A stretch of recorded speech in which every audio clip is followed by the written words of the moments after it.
Okay. Hello, everyone. My name is Jade Flint, and I am a co-curator of the exhibition House is Not a Home, a celebration of 25 Black women artists thinking about the America 250 anniversary. And I am here with my co-curator, Taylor. Hi, everybody. I'm Taylor Thomas. I'm the co-curator of the show and one of the featured artists. And we are so excited to have Satchel Lee with us in conversation. Satchel, would you like to tell everybody a little bit about yourself? Hi, yes, I'm Satchel Lee.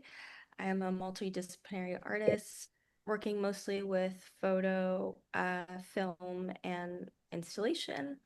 I work mostly thinking about Black American domesticity. I think a lot about home, family, um, a lot about inheritance, whether that's like emotional things that pass down through generations. And I think a lot about the architecture of home. Well, that leads me right into my first question. So this idea of homemaking and domesticity has a very, fraught history and implies different things to different people. But for Black women, we've been given the near impossible task of creating a safe space, not only for ourselves, but for our families, despite all of the political, cultural, socioeconomic forces that have worked against us historically. So could you speak to how you and the women that you hold dearly work through this tension? Yeah. Um, I think that's an interesting question. I feel like,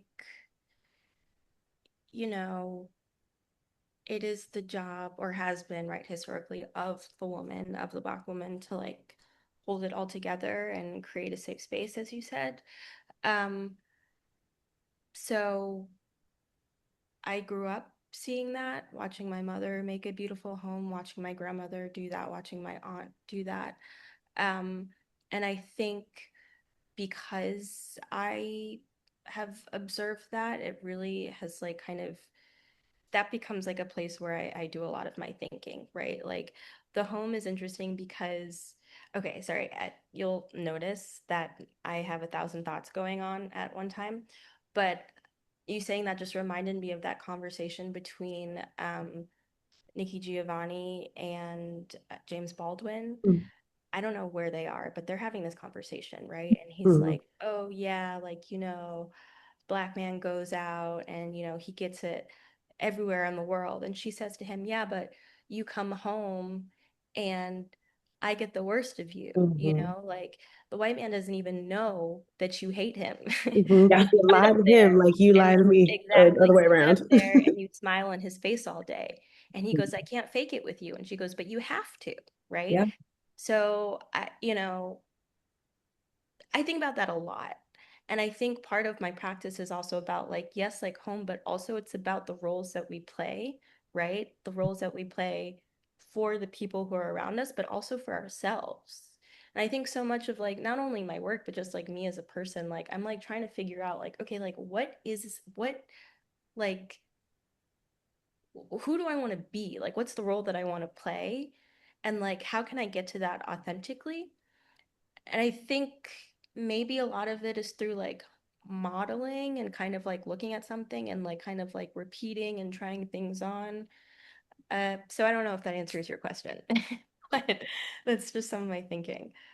No, it's fascinating. And especially thinking about like modeling those behaviors and relationships that you've seen growing up. Like I Yeah. know you mentioned your mother and your grandmother. Like, are there any like specific like women mothers or maternal figures, like literal or spiritual, that sort of influenced this understanding of yourself that you are trying to model and create? Yeah. I a lot of my work too is very, I like to call it like parafiction.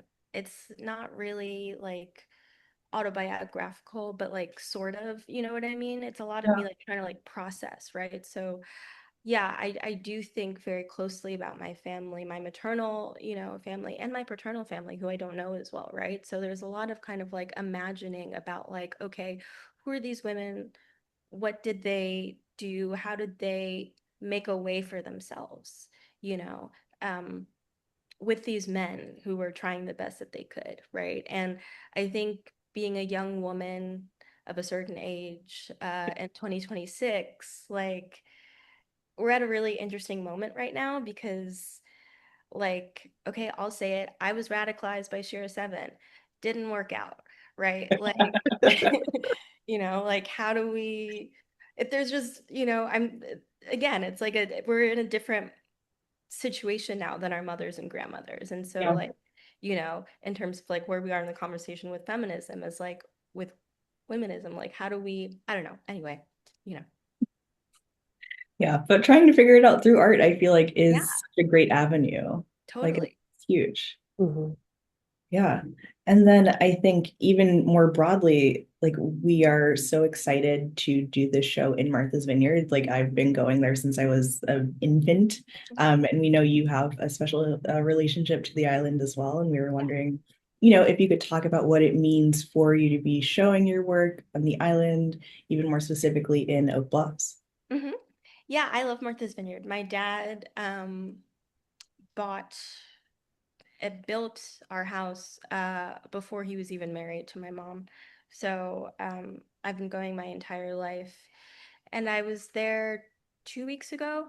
And it was funny. I was walking around in the campgrounds in Oak Bluffs and looking at the tabernacle. And when I was little, we would go for the whole summer. So we'd pack up the car, go for the whole 3 months. Yep. I did camp up there.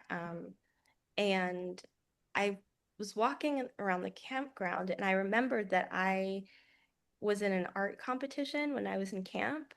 Um, and I like won a prize for it. Yeah. That's It was awesome. just like a drawing or something. Yeah, Mhm. I remember because they hang it around the Yeah, edge, right? exactly. Yeah, yeah, yeah, Yeah. yeah. And it was like a drawing and it was like a bunch of different colored like polka dots or something on like a white piece of paper. And I like titled it like Tears of a Clown or something like that. Um, So and I artistic even then. right? But it was so funny because like I did it and I remember people being like, why'd she win for that? You know what I mean? Um, but anyway, the point is like I just had that I'd forgotten about that until very recently. And I don't think growing up I would have imagined that I would have been a visual artist in this way. Mhm. So I think being able to show my work now on the island is really kind of like a full circle moment. And Martha's Vineyard means so much to me. I think, again, when we talk about like Black Americanness, right? Like the island has such a rich history. It feels so good to be on Martha's Vineyard. It like really is like a very special place. And I just feel very grateful that I've been able to have such an amazing relationship with the island, which is also a complicated place too, as any place in the United States of America. But yeah, it's the best, and I'm really excited to be a part of the show. And also, right, like and I might be stepping on one of your questions, right? But this idea of like 250 years of the United States of America, kind of as we know it, that's such a kind of crazy idea because 250 years doesn't really sound like a very long time, Yeah. when you Yeah, think about it. it It's like really not does. that long. I was trying to like figure out the generations, like how Mm, many generations is like 250 years? yeah. I don't know. I mean, I guess it depends when you have your kids, right? But like it really isn't that long. And right now this idea of like who's American and what it means to someone. I don't know. It's just it's very weird. We're in a very weird timeline. Um, Yeah. but also I feel like I don't know. I am so proud to be an American. Uh, because I really feel like I can claim it because my family was here even before the 250 years. So Yeah. anyway, Where does that pride come from? Could you talk more about that? it comes from the fact that like I have a lot of thoughts, so I'm trying to choose which one to go with. But I feel like the pride comes from the fact that like I'm so proud to be a Black American. I was thinking about this yesterday because I feel like I used to say African American a lot, and I've always meant the same thing, but I've been trying to figure out which Yeah. language like feels more or most honest or most true to what I actually mean.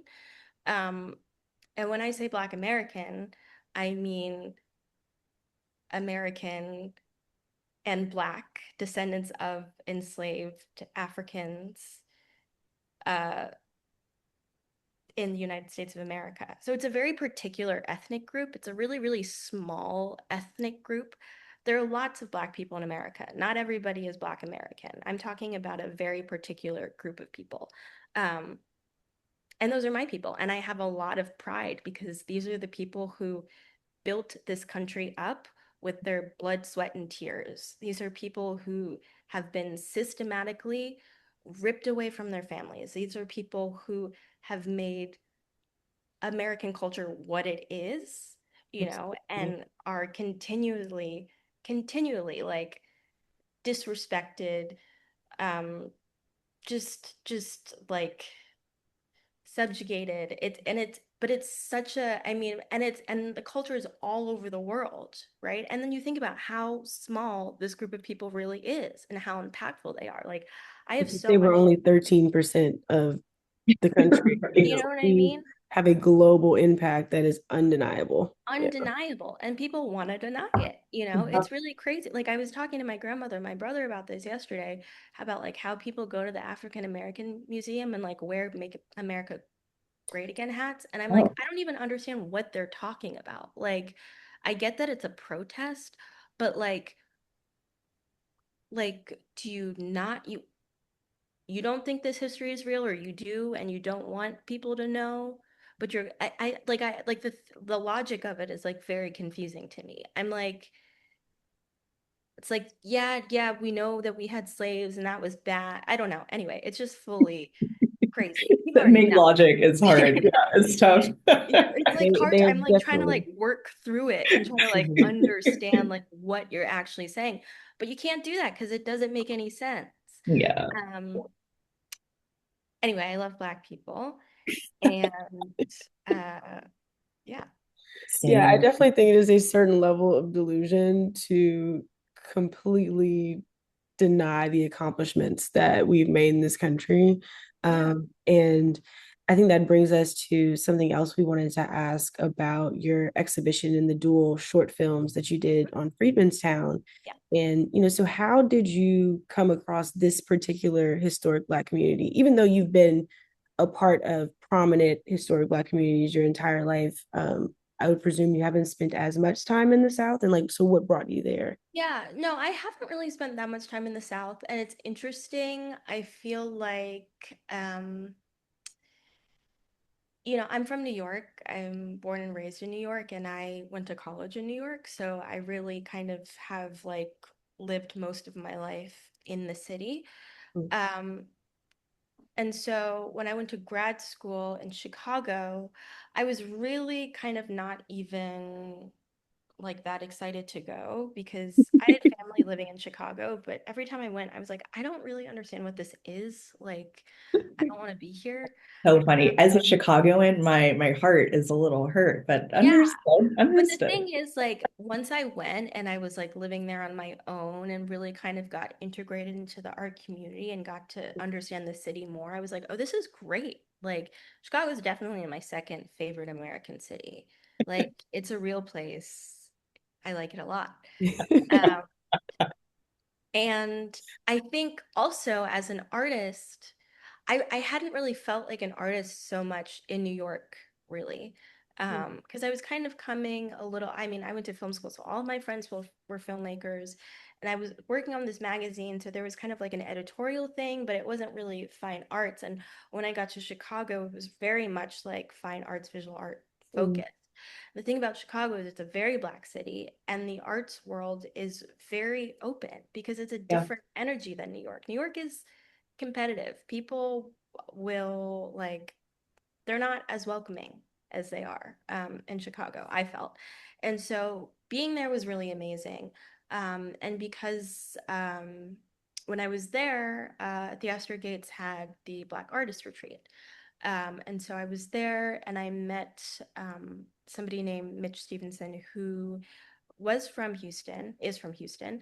And we got to talking and he was telling me about his work and I was telling him about my work. Um, and the next year, the Black Artist Retreat was in Houston.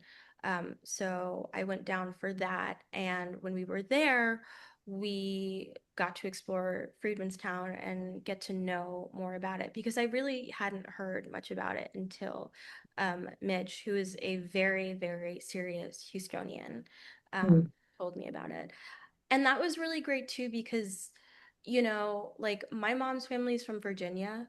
Um, and she, but her parents grew up there, but she kind of grew up all over in the Midwest mostly. My dad's family is from Georgia and Alabama, but he grew up in Brooklyn. Um, so I never had the experience of like going down south for the summer. We would Mhm. like visit sometimes. I mean, like I would go to Virginia for like funerals, you know what I mean? Yeah. It was like a Yeah. little different. And so yeah, I never had that experience of going down south for the summer. And I wanted that. And I still want that too, I think. And I feel like when I started to learn about Freedmanstown, it felt like a place to me that, you know, if not that there has to be one centralized place, but if anybody wanted to have a sort of like pilgrimage, right, where they might come to a place where Black people like established something, right? Right after, you know, Juneteenth, after they were freed in Galveston, they kind of went up the bayou and landed in this swampland that was, you know, in Houston.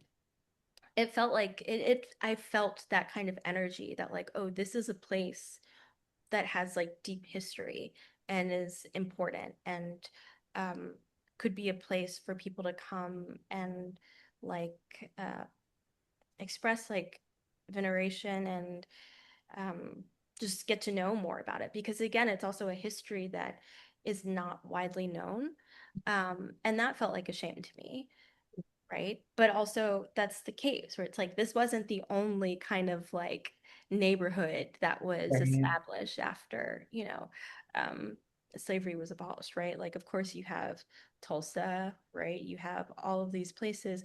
What's the place? Oh, Lake Lanier, right? Like all of Mhm. these Yeah. places where you have thriving Black communities that are decimated, Yeah. right? And then the history is like, well, yeah, that kind of okay, right? Like, so this, what's interesting about Freedmanstown is it's still there, right? There are still people who live in the neighborhood, but there are people who live in the neighborhood who had no idea what the history was, right? And at the same time, Houston, the city of Houston, is still encroaching on it, right?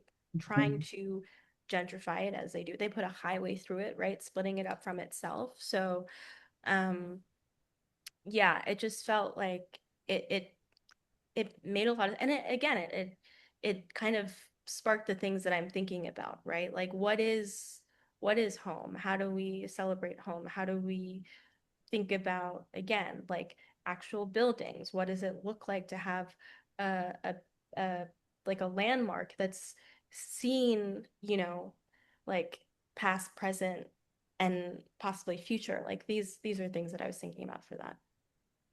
Yeah, and even like the energy that these places hold, and like you're saying, like all of the different decades and time periods that it's seen, Yeah. and strategies for Black people to keep prospering and thriving and moving themselves along. And could you speak a bit to some of like the lessons on care, even strategies of resilience that Yeah. you learned from Yeah. talking with this community? Well, you know what's so interesting about this? One of the things that I learned is that like art has been a way that this community has been able to um get money. You know what I mean? Mhm. Like get recognition. There's like there was and by that I mean, you know, like and I don't know like all the details, so directly quote me, right? But the idea is like, okay, we have this neighborhood. Um, we want to, figure out a way to help support them. Okay, well, now we have the conservancy, right, which is going to handle like the bricks that are in Yeah. the streets, which are like these very important bricks, right? So now, because we have this kind of like archaeological, kind of like anthropological and like art focused like avenue into this community, now we can get funding for it. Yeah. Do you know Mm, what I mean? So yeah. like that's a and that can be complicated, right? Because then maybe the money doesn't go to necessarily to the community. It goes Yeah. to like kind of like the community overall, but not necessarily the people. Yeah. Um, but it's an interesting kind of that's interesting, right? But the other thing about this community that I really appreciated is that there are people who are there who have been there since the 40s, you know? Yeah. And the big staple of that is the church, right? There are churches on every corner of this neighborhood, right? Um, and because, you know, the city is trying to push them out, there's no like zoning laws. So you'll have like a housing projects next to like, $1 million house, right? And then that kind of messes with everybody's stuff, right? But you have a larger community that doesn't live in the neighborhood anymore, but then comes back like to church on Sundays, or they have big Juneteenth celebrations. Um, so I think maybe one of the things that I appreciate about that is this idea of like coming back, like just like Mm, coming back and showing up. Like, so there's this church, and it was leveled by the city, and now it's kind of like a park again. But there are people who are coming that, I mean, like with like a weed whacker, right? Just like wow. To thing up take care. Yeah. exactly to take care. And so that's something that I appreciate. I mean, it's funny. I'm just thinking of this now. Like I I grew up in Manhattan on the Upper East Side. We lived in Fort Greene, but like when I was a newborn, my dad was working a lot, so he'd always be like out. Everybody knew where we lived, so it was like me and my mom in the house, and like people would come ring the doorbell at like 4 o'clock in the morning, being like, "Hey, Spike, let me talk to you." Uh, Oh, absolutely not. so right, so we Right. moved. So we moved, Fair. right. We moved to Soho and then the Upper East Side. So I grew up in Manhattan on the Upper East Side. But my dad's office has always been in Fort Greene, and he pours so much into that neighborhood. He loves it so much. Obviously, it's changed a lot since when I was living there. But I think this idea of like going back and like pouring in is really important to me. And so I think the thing with this project in Houston, Freemanstown, for me, it felt like that. Like, even though I didn't necessarily have like a direct connection to this place, like I'm more like Chesapeake and kind of like, I don't know, where's Alabama? That's not the Delta, right? Alabama's not the Delta. That's like Mississippi. I get Wow. confused. Both Uh, Southeast still. yeah, Yeah. basically. Anyway, right? Like I'm like, okay, this is a place to pour into. And I think that act of pouring into is also like it just feels good, like in your body. So Mhm. I think that was one of the things that I was aware of too. Yeah. Yeah. So, Go ahead. go ahead. Go ahead. No, I was just going to think like even what you were talking about earlier about how you are mapping on these relationships, like the way that this town can serve as like a sort of like a surrogate for a lot of like the ways that we have traveled to where we are and that historical relevance for a lot of Black people. I think being able to create that opportunity for folks to see themselves and think about that like chain of events in their Yeah, historic lineage, I think is so important. And, hopefully like the work does inspire others to sort of pour back into their own, where they come from, where are your roots, where does your family sort of like, where were those seeds sown and how do you sort of exactly. like keep that alive, even though you have moved on in a way, but making sure that you're always going back to sort of replenish that space. Yeah, yeah. Again, and I think this is the kind of this idea about like, this Americanness, right? Like it can be quite specific. I think sometimes like I don't know. Like it's it it to your point, like it's rooted somewhere. And like I think the idea of like finding that root, even if it's like a surrogate kind of root, is really kind of a healing process and deepens like the understanding of like, oh, like this is mine. Hmm. You know what I mean? And that ownership is hard to come by, It is. especially, you know, But like like that there's I want something. everybody to be so obnoxious. Like that's kind of like I'm like, no, no, this is mine. Like, Yeah. do not get it twisted, like at all. Like this is, welcome to my house. Yeah. Yeah. Yeah, so you spoke a little bit about your upbringing and seeing, obviously you've seen film and world building done at such a high level with a specificity that really highlights the complexities of Black American life. And so I would imagine like growing up in this environment, it deeply influenced you and how you see the world and how you see film as a very particular tool to talk about the world. Could you tell us a little bit more about that? Yeah. Yes. Well, I think I've been very lucky to kind of have um yeah, well, I think my dad is just like he really is just like he's a lot of things, but he is very much a student of cinema. Um, and so we were always watching movies at home, but all types of movies. And I think that uh, really kind of influenced.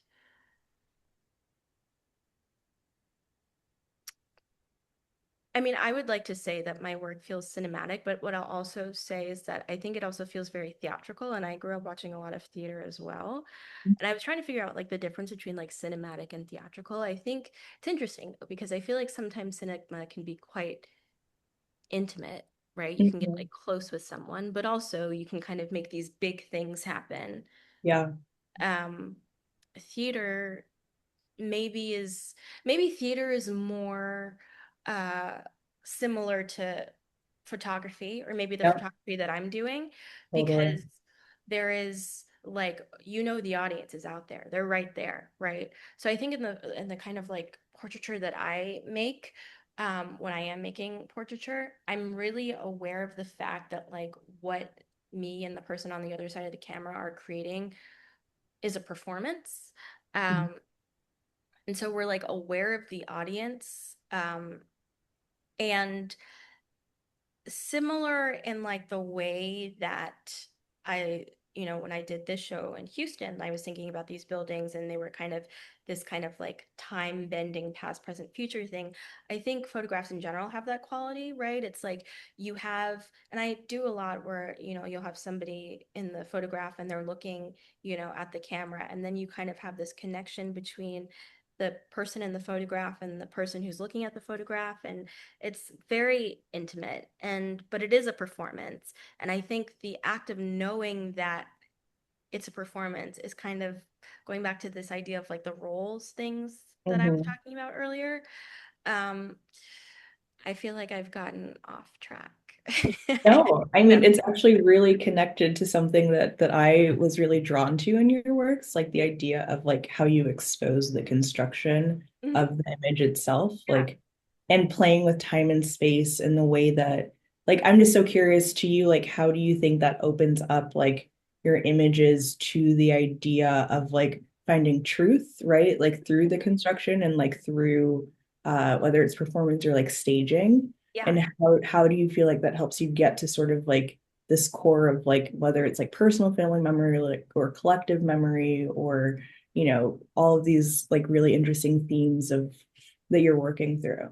Yeah, I think by showing the construction, showing the facade, like the rough edges, the, little whatever, a light in the Hmm. background, it does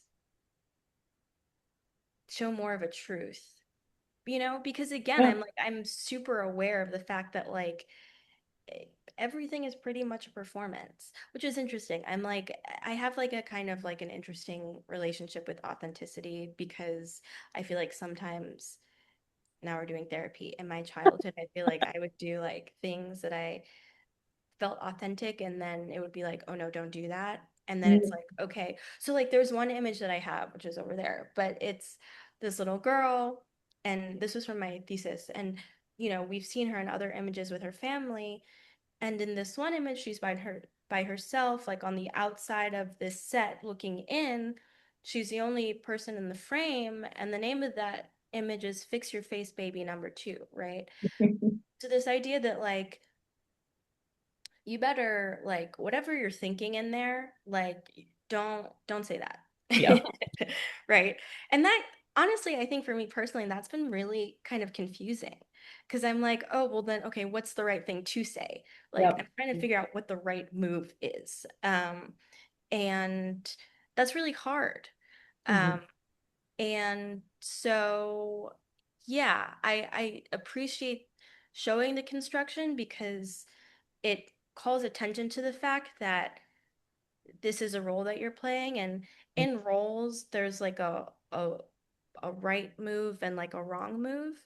And I think in the Black family, right, we've seen this, or this idea of like fix your face baby is, and it's like kind of tragic, this idea that like you don't want to step out of line because it could be life or death, right? Yep. So all of these things are really um they're they're done, they're said in order to protect you. Mhm. Uh, and then I guess our mission, right, as individuals is like, okay, like when do I need to be protected? When do I not? Like when can I like how do I show up as myself? Yeah, that series was just interesting because yeah, I again thinking about the family, thinking about like also the idea of like family photos. Like if you look at family photos, the ones that are displayed and are kept out are the ones that show everybody, Yep. perfect. Exactly where they need to be. Exactly, exactly, right. The ones where people are screaming, we don't even take those pictures, right? Right. There's no record of that. Mhm. Um, and so yeah, I think that the facade, the set, the scenery, that all calls attention to that. Yeah, it also makes me think about the broader like external systems, right? Like it's Mhm. not just the set within the home, it's like the set of the world. And like you're Exactly. saying, like you have to perform to a certain degree to survive. Yep. Then like again, even what you were talking about earlier about like, okay, but then you have this moment where you do sort of come into your womanhood and you have to question like, okay, now what do I want to exist as? Because you have had all these conflicting notions of performance and identity, and where do those things collide? I just think it's really fascinating that you're exploring that. And It's then oh, oh, go ahead, Jane. I was going to ask a quick follow-up about some of the portraiture that you're doing in the films. So then do you find yourself, because a lot of times you're in them, and so do you find yourself playing a particular role when you're being yourself, or do you feel like you're making roles for other people that may reference you at different points in life, or some combination? I think it's a combination. I think so. I feel like I used to do a lot of self-portraiture when I kind of first started taking photos more seriously, and then I Mhm. stopped, right? Because I think it's exactly that thing where I was like, well, I don't like okay, and then I got nervous because I was like, oh, is this like the same way I have issues with Instagram where I'm like, who cares? Like who really cares? Um, but yeah, I think like when I am in it, well, first of all, what I'll say too is like I think all of these, these characters, people that I cast like are in a lot of ways stand-ins for different versions of myself or different things that I'm exploring. So that's kind of what I mean, this idea of like parafiction. It's like kind of, you know, very much like based on, again, it's like I'm just processing and trying to figure things out through different images. And is there a portrait that you remember that made you think that that was the medium that you wanted to explore all of these relationships through? Um, I don't know if there's one particular portrait. I had a lot of artwork in my house growing up, so I I mean this was not in my house. This is I was sharecropper, definitely but gonna comment on Yeah. that at some yeah, point. Elizabeth Catlett.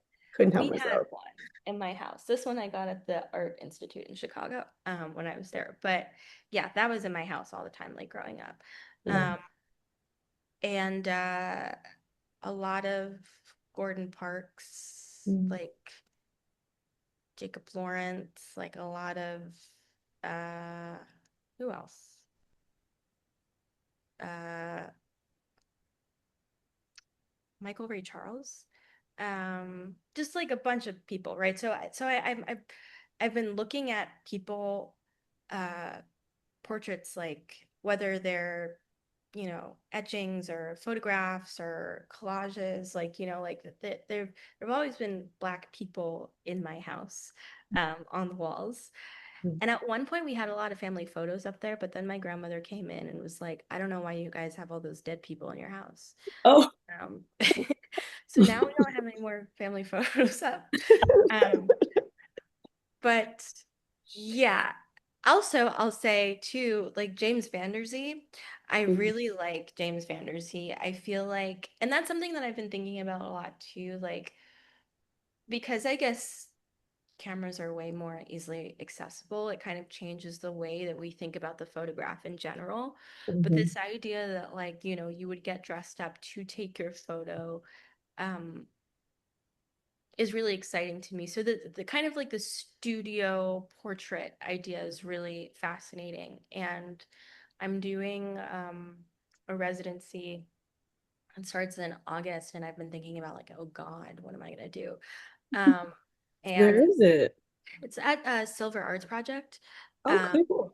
yeah, and so I'll have a studio, and I'm like, okay, maybe this is a time to explore, more of this kind of like portraiture with like a capital like P, like mhm, traditional. And what does that look like in 2026 done mhm, by me? I'm not sure. I'm not really sure exactly like what because not that it has to have like a twist on it, but mhm, the other thing that I do like about my work too is I feel like there's a kind of like, it's not necessarily surreal, but I do feel like there's like a dark undertone to it a little bit. Mhm. Um, and I like that because it feels like it's almost right. There's just like something kind of knocking it off its axis just like a little bit, which maybe isn't even like noticeable at first glance, but maybe if you look a little bit longer, you might be like, okay, this is maybe a little weird.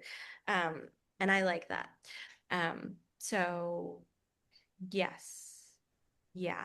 But again, like I've watched a lot of movies, like, and like Black Orpheus is like one of my favorite movies. I've seen that movie right. so many times. I, I was like, I was in like third grade. I'd like finish it and put it back on. Yeah. Yeah, so that I love West Side Story. Again, like musicals, people like dancing, like the performance element, I think maybe is what I'm continually like drawn to. Yeah, it's really cool. And I feel like I don't know, one of the other things I'm like really interested in your work because it's also something that I really like to play with is the idea of like capturing the mundane Yeah. and like the way that you do that while having this like darker undertone. Like, how do you, like, when you're going about an image, like, do you sort of think about like that twist first? Or is it the idea of like you wanting to do a spin on something? Like, how does that process usually work for you? That's a good question. I think it just kind of, I don't necessarily think I go into it thinking like, okay, what's the twist? But I think it just kind of happens that way. I just think that's like who I am as like a person, you know what I Yeah. mean? which is again also the authenticity thing that gets me like tripped up because I'm like, oh fuck, like if I really said what I'm thinking, like I feel like, people be like, okay, like, and that is like a scary kind of um thought sometimes. But again, right, like the whole point I'm realizing as I continue to grow up and figure it out is like, yeah, you just got to kind of like lean into like who you are, right? Like, which sounds like very kind of like, obvious, but I think it's not so obvious for a lot of people. Yeah, no, I think it's exciting. And Yeah. I feel like one of the other things that Jade and I were talking about your work, especially in passing through an after image, was Mhm. like a sense of spirituality Yeah. within it. Like, could you talk about how that influences your practice? Hmm. Yeah, I would say that I think a lot about spirituality. I'm not religious, but I like am definitely a believer in the idea that like we are spirits and you can't, create or destroy energy, right? So these like souls, maybe these bodies are new, maybe, right? Because like we look like our grandparents and our great grandparents and people who we don't even know. Um, but these like souls are kind of old. And so with that work, I was thinking a lot about just the idea of like I was thinking a lot about like contracts that we make with Mm, other souls, mm, um, and like how they show up and when and what it means to let them go. mm. Um, and like feel like okay in that, knowing that like it's like ordained and all Yeah. that, you know? So yeah, that kind of was that. So yeah, I was thinking about spirituality, I guess, and those images. And I really enjoy the kind of like the black and white. I feel like it kind of like takes all the noise out. And these images were originally risograph images, and I really like risograph printing. Yeah. That makes sense. Um, because I like the process, number one, like this Mm, idea of like layering is really exciting to mm, me. Yeah. Um, and then again, it's like the process reminds me a lot too of like what we are, which is just like a bunch of like molecules kind of like I moving love close that. to each other. Yeah. You know mhm, what I mean? It's Yeah. like that completes an image. mhm, Um, but really it's just all of these, yeah, little things just so, and it kind of creates a kind of, with these images anyway, like a kind of soft, gentle, ghostly kind of vibe that is exciting to me. mm. Yeah, they're beautiful. Thank you. Yeah, well, we're gonna go straight into our rapid fire questions. This has been really, really great, Satchel. You have been amazing to talk to, and I am sad that you won't be on the vineyard with us in August, but I know. I I know. will I'm do trying the to figure best. it out. But because it's the 12th, right? It opens August 1st. Oh, it opens the first? Yeah, and it runs throughout the month. So if you've got a spare weekend, you know. Yeah, definitely. Yeah, I will be there. So Okay, that's okay. uh-huh. Okay, so if you could, just say the questions again in your answer, that would be great. Here we go. Okay, so as the country celebrates its 250th anniversary, what thoughts and feelings came to mind for you? Mhm. As the United States of America has celebrated its 250th anniversary, I am feeling um I'm feeling a lot of different things. I'm kind of shocked at where we are maybe politically in this country, but also not that shocked. And at the same time, I'm really proud to be an American. I'm really proud to be a Black American. Um, and I hold a lot of love for the people of this country. I think that, you know, it's complicated. This is a complicated place, and it always has been a complicated place. And uh, we can do better, 1,000%. But I am proud of my ancestors who've worked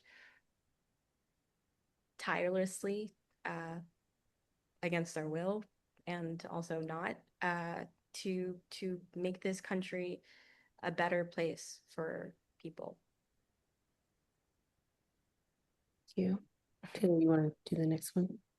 Sure. So we would like you to define a home through your senses. So first one is, what does home smell like? Mhm. Home smells like mm, Nakchapa incense and diptyque candles. What else?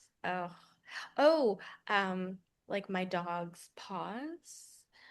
Um, and oh, I love um like a bar of Dove soap that always reminds me of my grandparents' Me house. too. That Yeah. makes sense. What does home sound like?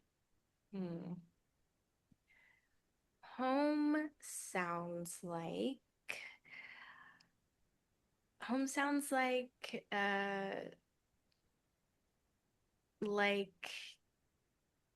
well, you can hear my air conditioner right now.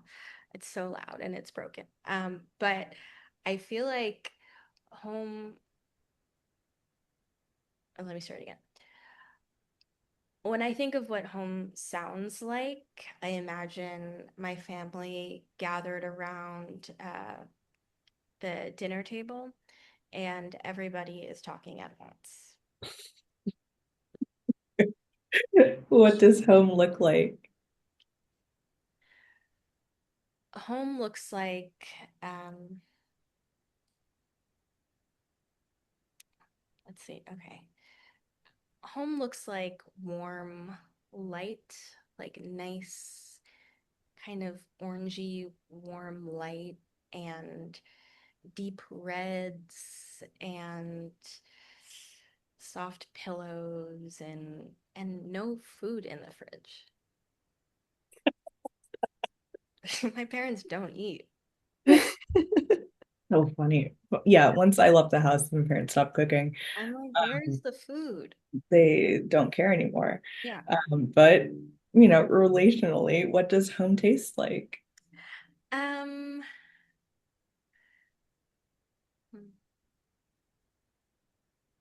okay. Home tastes like oyster stew, fried oysters. We do a lot of crab cakes and good steak. My grandfather makes a very good steak on the grill. And then lastly, from your senses, what does home feel like?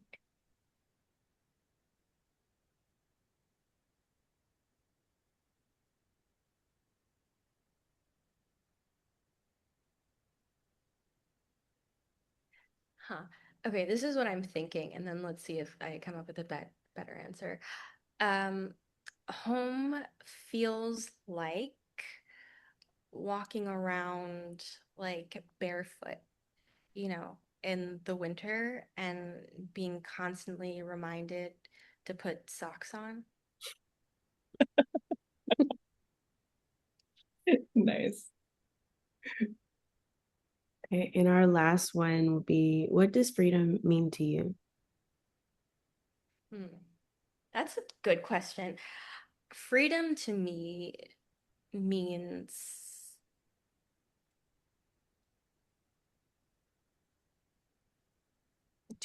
having the opportunity to really do what you want.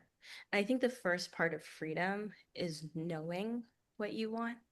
Mm. Um, and so, yeah, freedom to me feels like step one is like solitude and really getting quiet and asking yourself questions and then just giving yourself permission to go get it. I love that. Me too. Wow, what a treat. This was so fun. Yeah, thank you so much, Satchel. We really appreciate you taking the time to talk with us for this hour. And we will be, I'm not sure when this will be posted, probably sometime top of next week, but we'll definitely add you as like a collaborator on to the post. And after this, if you can send the audio to Oh my yeah. email when you get a chance, that would be great. Hmm. And yeah, anything else you want to add, Amazing. Taylor? No, it was a pleasure. Thank you so much for your time, and hopefully we'll see you on the island. Yes. Are you guys going to be there on the first? Yes. Yes. Okay. Is there like a opening party on the first? I know there's a dinner on the 12th, right? Yeah. There's an opening reception the first, I believe. It may be the Okay. second, but I will doubly confirm and email that to you. But yeah, and then there'll be, the closing that last Sunday before we close, which is the 23rd, I believe. Okay, cool. Yeah. Perfect. All right. I'll put those dates in my calendar. Okay. Well, All right. see you then. And if you have any questions in the meantime, definitely ping us. Okay, will do. All right. Thank Bye. you. Thank Have you. a good one.